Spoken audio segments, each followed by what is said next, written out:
Have you ever had the feeling of living life on autopilot, as if each day was just a repetition of the previous one, without purpose, without passion, without shine? It was a morning like any other. He woke up, brushed his teeth, drank the same coffee in a hurry, and left for another day of work. But at that traffic light, while waiting for the light to change, something hit hard. What am I doing with my life? Sometimes all we need is a moment of silence in the midst of chaos to realize that we are losing control of our own story. This happens to more people than you might think, and maybe it's happening to you now. It's not about failure, it's about awakening, about waking up before life becomes just survival, and that's where the power of self-awareness, yes, reconnection with your dreams, a deep understanding of who you are and where you want to go. When we understand what really moves us, everything changes. Our choices, our relationships, our paths. And you know the craziest thing? Sometimes it all starts with a simple question, asked in the right place at the right time. Have you ever been through something like this? Have you ever felt like you were about to give up, but something inside you whispered, "Go some more, don't stop now"? Maybe what you are experiencing today is not the end. Maybe it is just the beginning of a new chapter. Tell me here in the comments if this touched you in any way. The truth is that there is no couple without conflicts. What exists are couples who have learned to fight the right way. And look, if you believe that fighting is a sign that the relationship is failing, take a deep breath and come with me. Because we need to deconstruct this idea now. You know, when we hear a couple saying that they never fight, and then we think, wow, how lucky, they understand each other on everything. Well, maybe what is happening there is not peace, but silence. Silence that hides sorrows, swallowed desires, accumulated frustrations. Because when two people choose to walk together with their stories, their beliefs, their emotional wounds, it is inevitable that at some point these differences will clash. And that's okay. Love is never about disagreeing. Love is being able to talk even when you are hurt. It's being able to pause in the middle of your anger and think, this person is important to me. How can we solve this together? Fighting is not the problem. The problem is how we fight. When the disagreement turns into a war of egos, where the most important thing is to be right and not understand the other, then the relationship starts to deteriorate. But when there is emotional awareness, when the couple learns to listen before reacting, to speak without hurting, to say what they feel without using it as a weapon, fights stop being ruptures and become opportunities for growth. Every crisis brings a call for evolution. Sometimes a disagreement that seems like the end can actually be the turning point for a deeper connection. Because friction reveals where it hurts, where care is lacking, where it is necessary to look more carefully. And when the couple chooses to face this together without running away or attacking, the bond strengthens. It's not about avoiding conflict at any cost. It's about learning to transform these conflicts into dialogue, into construction, into mutual learning. This is what differentiates couples who grow together from those who gradually grow apart without even realizing it. Let's be honest.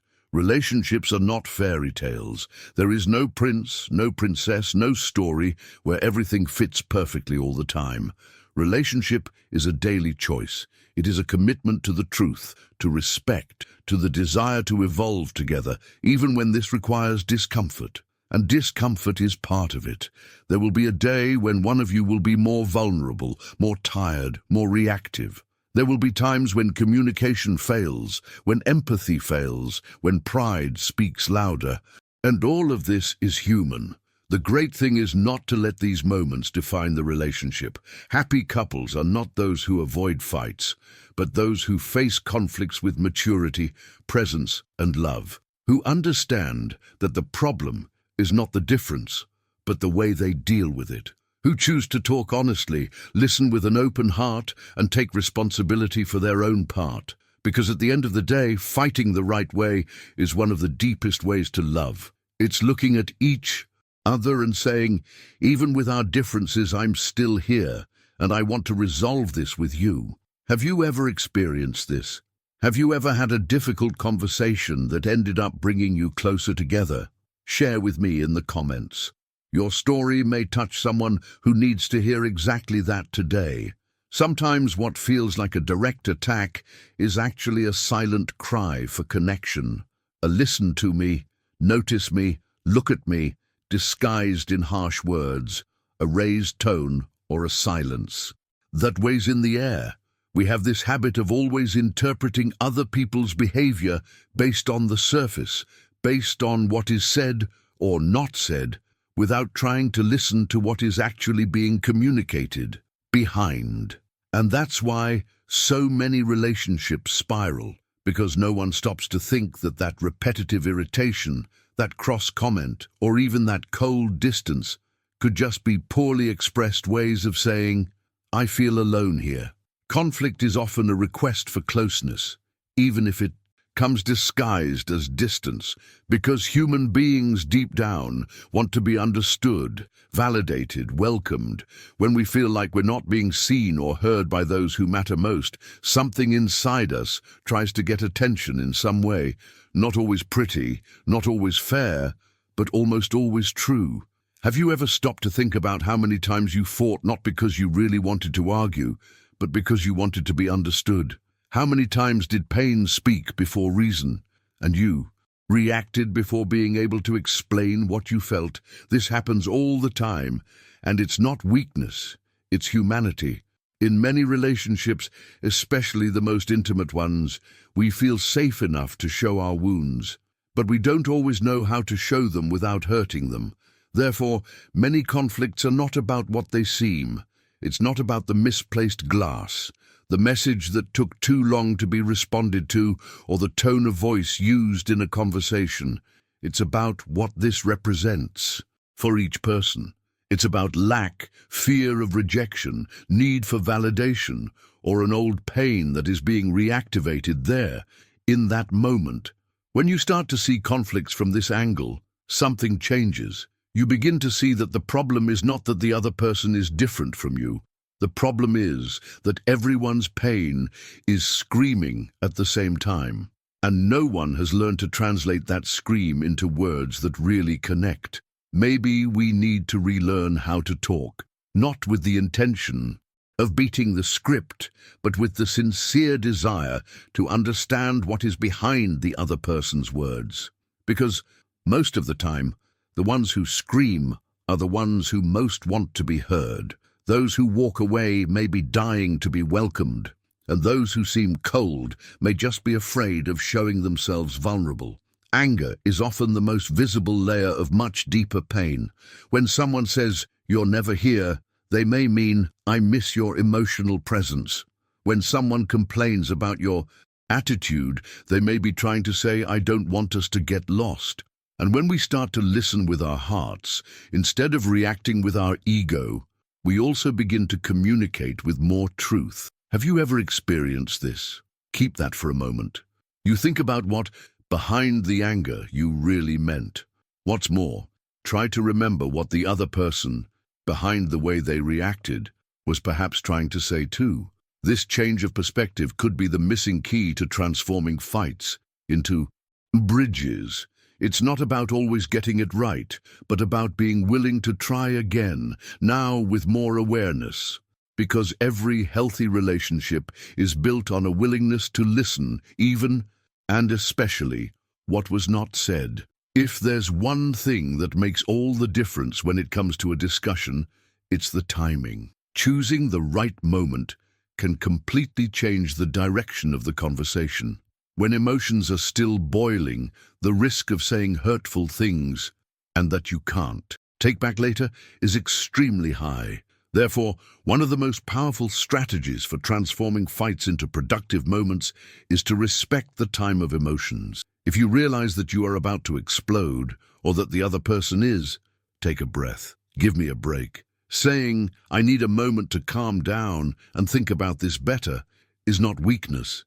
It is emotional maturity, because when both are reactive, no one really listens. The conversation turns into a competition of pain, where the objective is no longer to resolve, but to win. And in this type of dispute, both end up losing. So, whenever possible, wait for the emotions to subside. Choose a quieter moment, a safe environment, and return to the conversation with a willingness to listen and express yourself clearly. Another powerful key is how you communicate what you feel.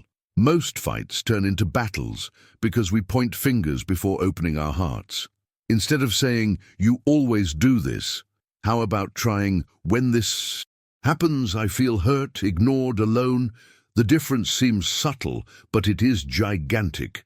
When you focus on how do you feel and not on what the other person did wrong, the chance of creating a space for connection increases greatly, because the other person doesn't feel attacked and therefore doesn't need to defend themselves.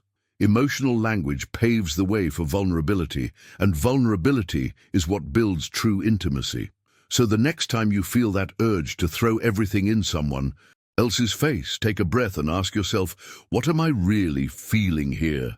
What is the pain behind my anger? And talk about it not as an accusation, but as a sharing. This is effective communication. This is emotional intelligence applied in everyday life. And most importantly, in an argument, don't try to win, try to understand. Relationship is not a ring. It's not about proving who is right, but about building a bridge between two different realities. When we enter a fight with the mentality of, "I need to show that I'm right," the focus leaves the connection and goes straight to the confrontation. The exchange stops being about understanding and becomes about control. But when we change the focus to understand what the other is feeling, something changes. You truly listen without preparing your defense while the other person speaks. You validate his pain even if you don't agree with everything. And this has a powerful effect. It disarms. And in the place of conflict, a new chance for dialogue is born. Sometimes the simple act of saying, "I understand that this hurt you and I didn't mean to," completely changes the mood. So if you want to turn your fights into moments of growth and connection, start with these 3 strategies. Choose the right moment, talk about your feelings authentically, and listen to understand, not to win. And you? Is there a technique that has helped you in a discussion? Write here in the comments. Your tip could help a lot of people who are going through this right now. Let's learn together to fight the right way. Do you know what couples that really last have in common? They make mistakes, they fail, they get hurt, they get frustrated, they say things they didn't mean, but they come back. They always return to each other with humility. I met a couple together for almost 20 years. They have already gone through financial crisis, family losses, raising 2 children, and even a moment when they almost separated. She said he was too cold, that he didn't listen. He, on the other hand, felt suffocated, pressured all the time. They fought badly, but instead of letting anger be greater than love, they went to couples therapy, learned to talk without accusing each other, and created small reconnection routines. It wasn't easy. It's not yet. But today, when they fight, they know how to get back together. One makes a coffee. The other leaves a note. They have their own language to say, "I'm still here. Let's talk." That's not luck. This is construction. It's a daily choice. It's a commitment to something greater than the pride of the moment. Maybe the secret isn't avoiding the fight, but knowing the way back. And I've seen the opposite too. Couples who seemed perfect on the outside, but lived in silence on the inside. No apparent conflicts, no shouting, no drama, but also without truth. They avoided fighting, yes, but they also avoided deep conversations, exposing wounds, facing discomfort. They pushed, day after day, unspoken feelings and unresolved hurts, until one day they no longer knew how to look at themselves, as if that accumulation of unsaid had created an invisible wall between them. The silence was killing affection. The lack of fighting there was not a sign of peace, it was a sign of emotional separation. And that's what ended the relationship. Because avoiding conflict is not enough. It is necessary to commit to the truth, to real exchange. And that sometimes means accepting the discomfort of a fight, not as a threat, but as an invitation to grow together. Because what sustains a couple in the long term is not the absence of friction, but the ability to transform friction into connection. There is another couple that stood out to me. They had been together for 12 years. They had children, work, a busy routine. They fought frequently, especially when they were tired. But what caught my attention was the way they handled it. They had an agreement: never go to bed fighting. Even though they still weren't 100% at peace, they made a point of ending the day with a gesture of affection. A hug, a touch, a word. Sometimes she would say, "We still need to talk about this more tomorrow, but I just wanted you to know that I love you." And that created a huge foundation of emotional security, because deep down we all need that, to know that even in our flaws we are still loved, that the bond resists, that there is a bridge to return. This type of bond is not born ready-made. It is cultivated. It requires willingness, listening, presence. Perhaps what differentiates couples who stay together from those who get lost along the way is not the absence of conflict, but the presence of humility, dialogue, and love in the midst of chaos. Perhaps the big key is not to never fight, but to always know how to find your way back. Do you remember that couple I mentioned at the beginning? Well, today they say it was precisely that fight which almost ruined everything, which marked a turning point in the relationship. It was there in the midst of the chaos that they started to really talk. For the first time, they weren't just trying to win the argument or protect themselves from pain. They were trying to understand each other. It was painful, of course. No transformation happens without discomfort. But after that clash, something inside them changed. They began to look at each other with more empathy, to listen without interrupting, to validate each other's pain without feeling attacked. And this created a new intimacy, deeper, more conscious, more real. Because when two people can go through an emotional storm and still choose to remain side by side, they come back stronger and, most importantly, more connected. The truth is that fights shape the couple's emotional maturity when they are resolved with openness and respect. There is no frictionless growth. A relationship is not a bubble where everything is easy all the time. It is a coexistence between two internal worlds full of stories, traumas, expectations, and vulnerabilities. And these worlds will inevitably collide at some point. But do you know what turns these shocks into evolution? The willingness to look within, to take responsibility, to ask, what is this trying to teach me about myself and us? Each conflict faced consciously becomes an important piece in the construction of true intimacy. That intimacy that does not depend on perfection, but on transparency. That does not require the other to be ideal, but to be present, willing, sincere. And in this space of honest exchange, love stops being idealized and starts to be lived, with all its complexity and beauty. There are couples who only learn to communicate better after a major crisis. Others who only understood the other's pain after a fight that forced them to stop and really listen. It's as if, in these most intense moments, the masks fall and the truth finally has space to emerge. Of course, no one likes to fight, but when the fight is seen as an invitation to transformation, it stops being an end and becomes a beginning, a new level of consciousness, a new cycle in the relationship. This is where a mature partnership is born, where love is no longer just a feeling, but also a decision, commitment, mutual learning. So if you are going through a turbulent phase, if it seems that arguments are more present than smiles, breathe. It may be that you are just going through the phase that precedes a new type of bond, more solid, more true. If this video makes sense to you, comment here. I understand what seemed confusing before.